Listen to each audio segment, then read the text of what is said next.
En casa. Han venido de parte de los Grigoriev por no sé qué libro y les he dicho que no estaba usted en casa. El cartero ha traído unos periódicos y un par de cartas. A propósito, Evgeny Petrovich, quisiera pedirle que vigile a Seriosha. Hoy y anteayer le he sorprendido fumando. Cuando empecé a reprenderle se tapó como de costumbre los oídos y se puso a cantar fuerte para ahogar mi voz. Evgeny Petrovich Vykovsky, fiscal de la audiencia del distrito, que acababa de volver de una sesión y estaba quitándose los guantes en su despacho, miró a la institutriz que le daba estos informes y se echó a reír.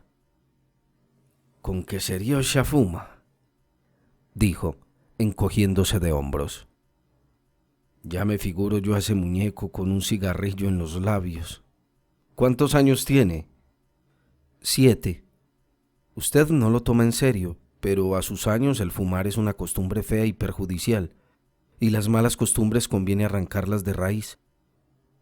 «Es muy cierto. ¿De dónde saca el tabaco?» «De la mesa de usted». «Ah, ¿sí? En tal caso, mándemelo usted». Cuando salió la institutriz, Vykovsky se acomodó en un sillón ante el escritorio, cerró los ojos y se entregó a sus reflexiones. Su fantasía, sin saber por qué, le representaba a Seriosha con un cigarrillo enorme, de casi 1 metro de largo, envuelto en una nube de humo de tabaco. Esta caricatura le hizo sonreír. Simultáneamente, la cara seria y preocupada de la institutriz le recordaba un tiempo lejano, casi olvidado, en que el fumar en el cuarto de los niños o en la escuela provocaba en padres y maestros un horror extraño, no del todo comprensible.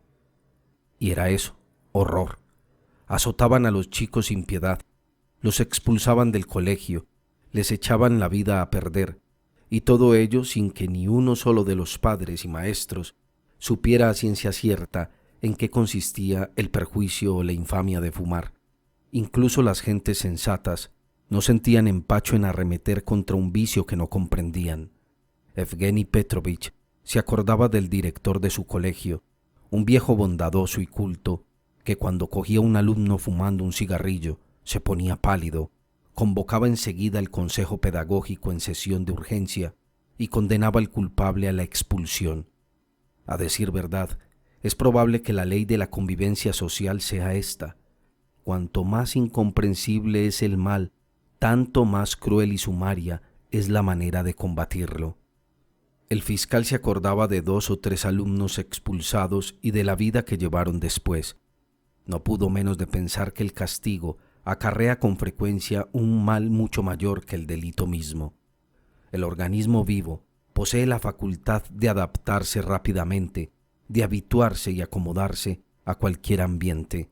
Si no fuera así, el hombre acabaría por percatarse de lo irracional que es a menudo el fundamento de su actividad racional, de la poca certidumbre y cordura que hay todavía en actividades tan responsables y tan terribles en sus consecuencias como la pedagogía, la jurisprudencia, la literatura.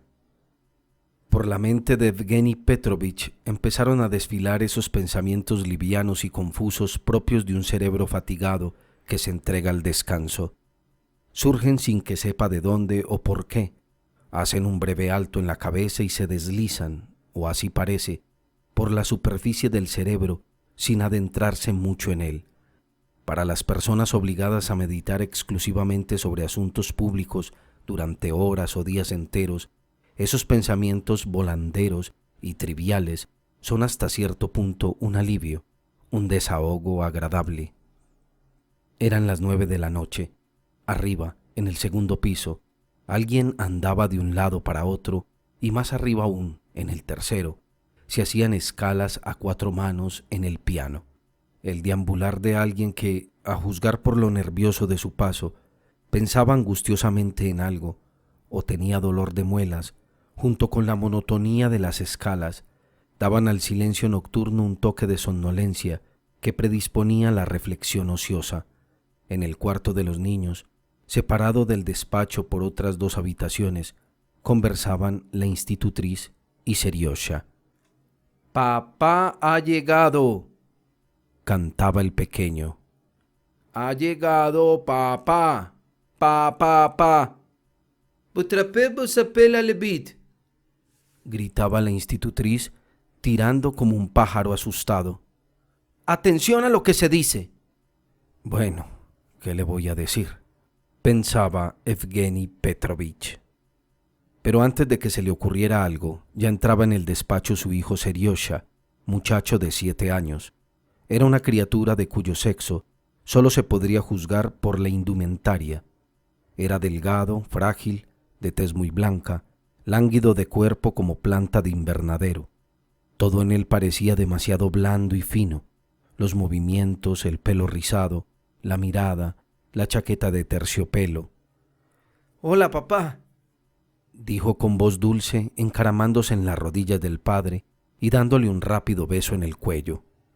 «¿Me has llamado?» Un momento, Sergei Yevgenich», respondió el fiscal, apartándolo de sí. «Antes de dar besos es preciso que hablemos, y que hablemos en serio.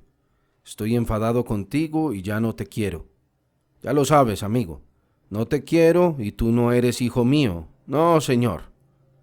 Seriosha miró fijamente a su padre, luego trasladó la mirada a la mesa y se encogió de hombros.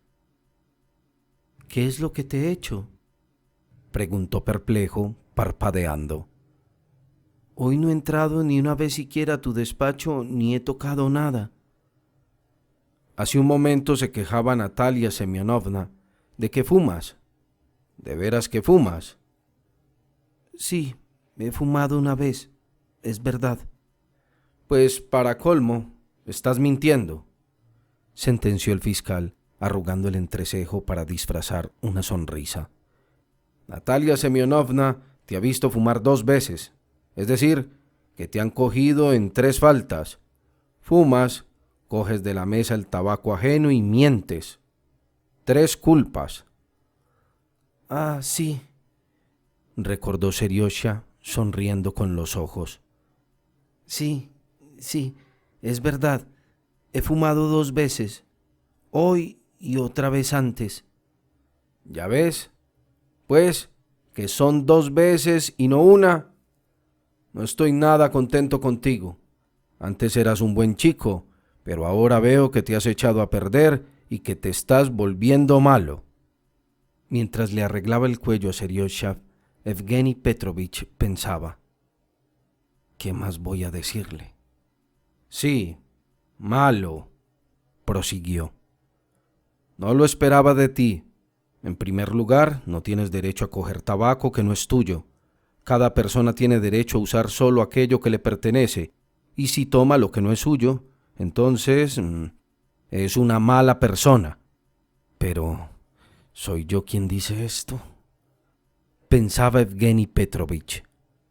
Por ejemplo, Natalia Semyonovna tiene un baúl con vestidos.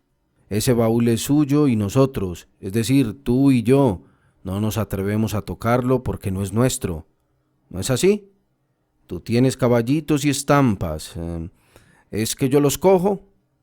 Quizás me gustaría hacerlo, pero no son míos, sino tuyos. «Cógelos si quieres», exclamó Seriosha, enarcando las cejas. «Papá, cógelos por favor, no tengas vergüenza. Esta perrita amarilla que tienes en la mesa es mía y yo, sin embargo, no la... que se quede ahí». «No me comprendes», dijo Vykovsky. «Tú me regalaste la perrita, ahora es mía y puedo hacer con ella lo que quiera, pero yo no te he dado el tabaco». «El tabaco es mío». Esta no es la manera de explicarlo, pensaba el fiscal. No es la manera, no. Si quiero fumar el tabaco de otra persona, lo primero que tengo que hacer es pedirle permiso. Hilvanando perezosamente frase con frase y remedando el lenguaje de los niños, Vykovsky se puso a explicar a su hijo el significado de la propiedad. Seriosha le miraba a la pechera y escuchaba atentamente. Le gustaba conversar con el padre al filo de la noche. Luego apoyó los codos en el borde de la mesa y, guiñando los ojos, empezó a observar los papeles y el tintero. Su mirada recorrió la mesa y se detuvo en el bote de goma arábiga.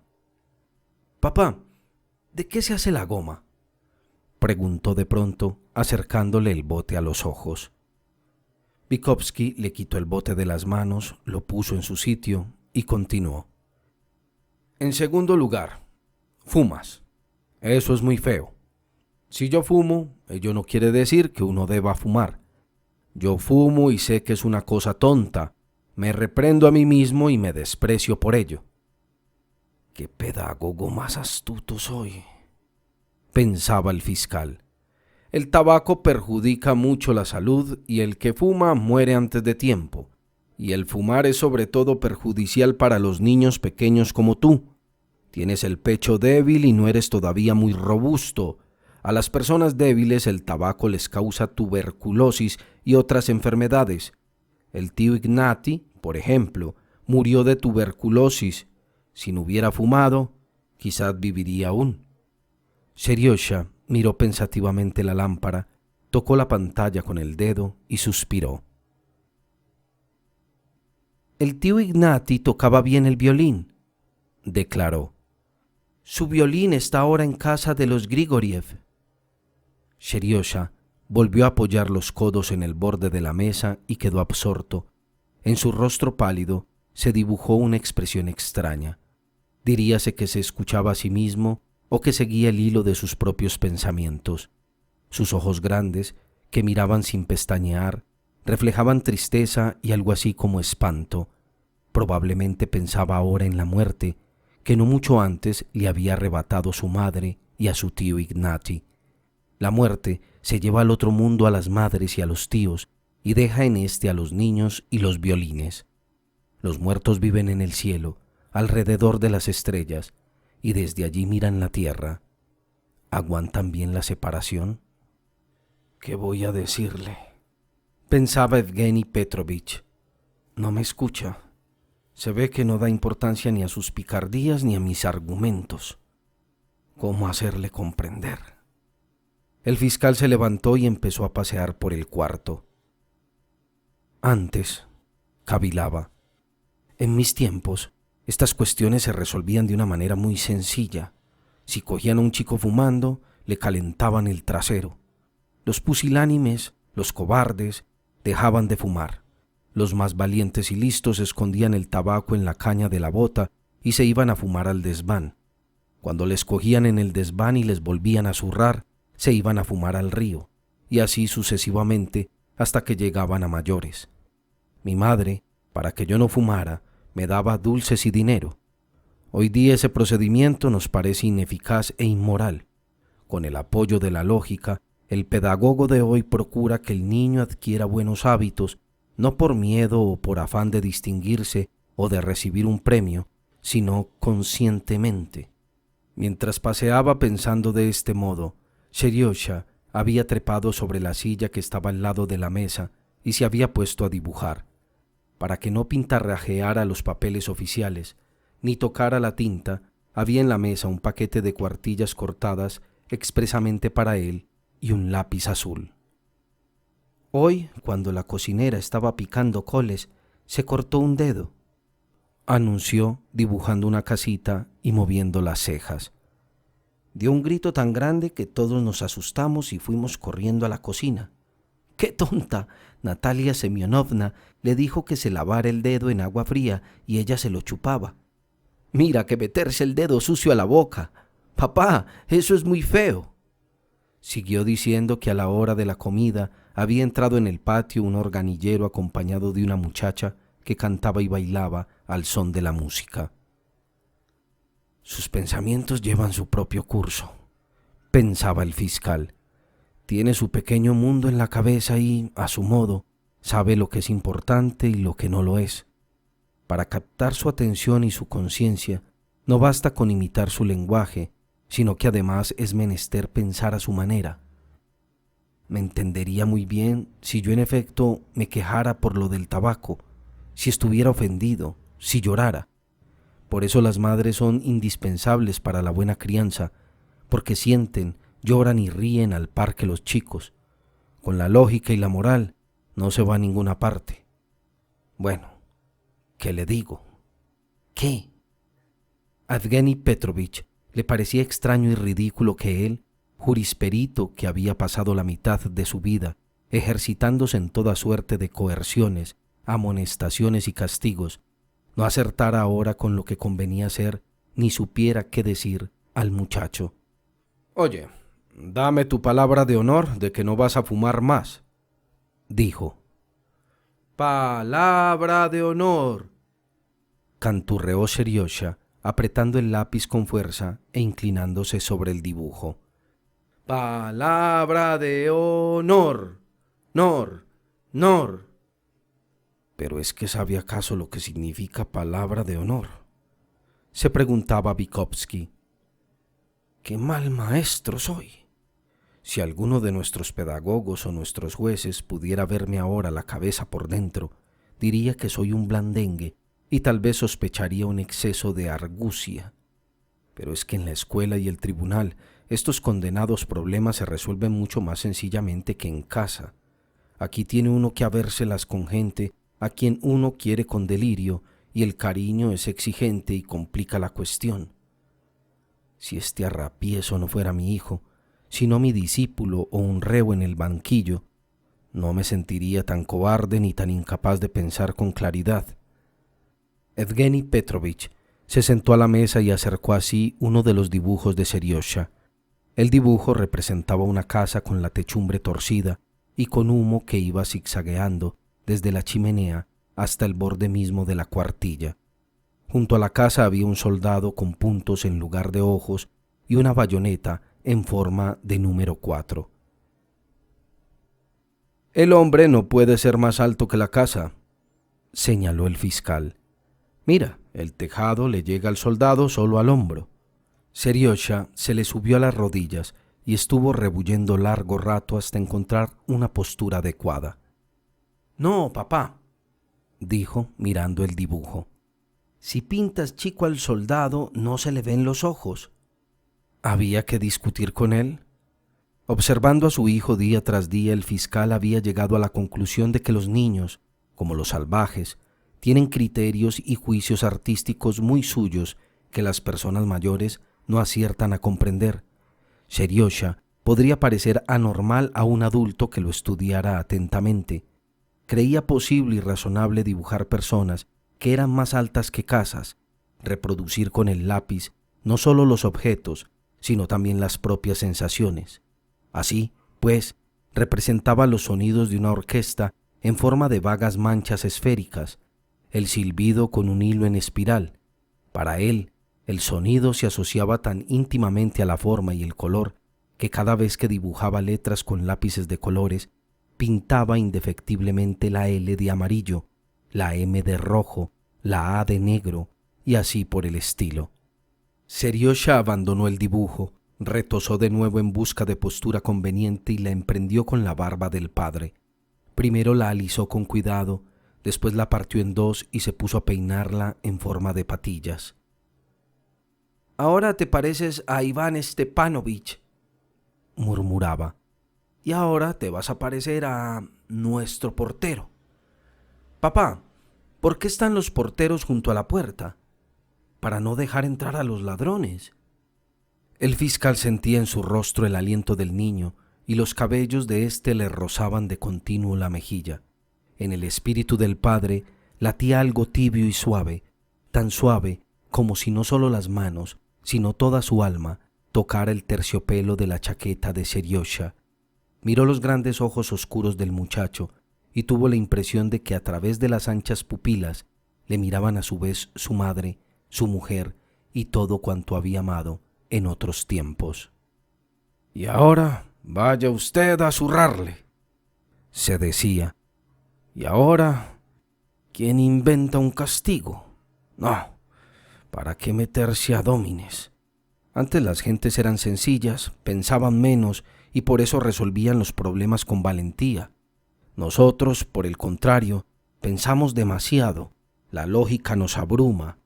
Cuanto más progresa el hombre, más se entrega a la reflexión y a la sutileza, es decir, que se vuelve receloso y aprensivo y que, cuando llega la hora de obrar, lo hace con mayor timidez. Por lo tanto, si bien se piensa, cuánto valor y confianza en sí mismo debe tener quien se mete a enseñar, a juzgar pleitos o a escribir un mamotreto. Dieron las 10. Bueno, muchacho, ya es hora de dormir, indicó el fiscal. Da las buenas noches y a la cama. No, papá, respondió Seriosha, frunciendo el entrecejo. Quiero quedarme un rato más. Cuéntame algo. Cuéntame un cuento. Bueno, pero después del cuento, derechito a la cama. En sus noches libres, Evgeny Petrovich tenía la costumbre de contar cuentos a Seriosha. Como la mayoría de las gentes prácticas, no sabía de memoria ni una sola poesía, ni se acordaba de un solo cuento, de modo que tenía que improvisar en cada ocasión.